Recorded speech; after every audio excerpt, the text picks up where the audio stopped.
First time ever tonight, it got us thinking about the Beatles, those guys right there. Dimitri sits down with one of the Fab Four's sisters.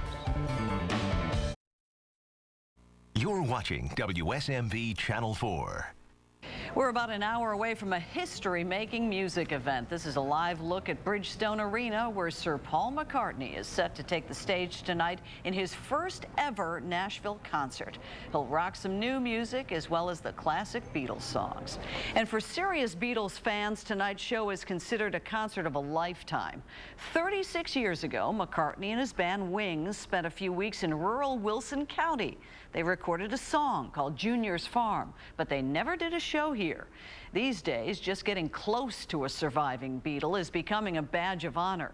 So we jumped at the chance to talk to George Harrison's big sister in town recently on a speaking tour. February 1964, the Beatles' first glimpse of America, or so the story goes. One member of the band had actually been here a year earlier to visit his big sister in downstate Illinois. There was a little garage band that I was friends with, and their lead guitar player had played at the Grand Ole Opry. And he came and played with, sat with George in my living room and taught him a few chords. And George was very, very impressed. Wow, this guy's been at the Grand Ole Opry. Because George was only still 20 years old at that time. Louise Harrison was 11 years old when her baby brother George arrived. Once he started playing music, she was his cheerleader and song plugger, knocking on radio station doors all over the American Midwest. Evansville, Cape Girardeau, Paducah, St. Louis, and I would go in and say, this is my kid brother's band, and they're #1 in England, and, would you like to play it? No one took her up on the offer. That is, until this. Ladies and gentlemen, the Beatles. Close your eyes and I'll kiss you. Lou looks at this film now knowing something no one else might notice. Her Beatle brother was sick as a dog. He had a strep throat and 104-degree temperature when he came into New York to do the Ed Sullivan show. I know how ill he was, and he's almost, reeling on his feet. Oh. And then some reporter had the gall to write that the 3 of the Beatles are out in Central Park.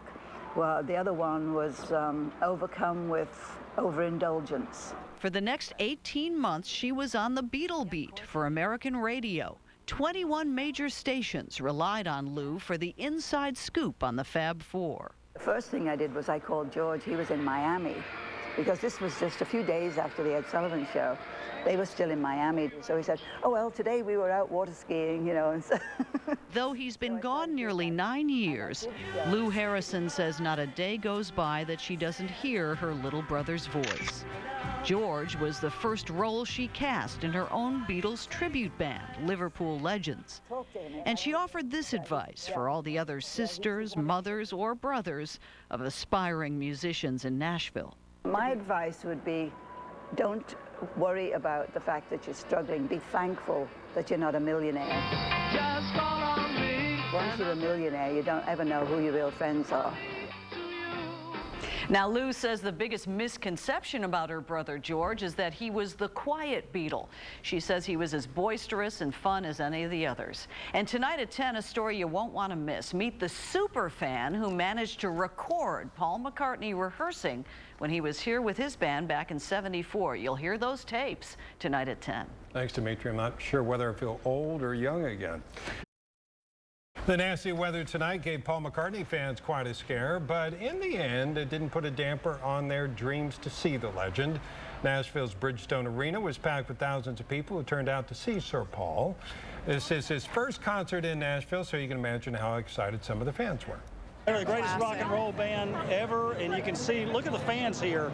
You got fans here from 8 to 80, so their music is timeless, man, as far as I'm concerned. And many of the fans were dressed like the Beatles to try to recapture that era. McCartney is rocking some new music as well as classic Beatles songs.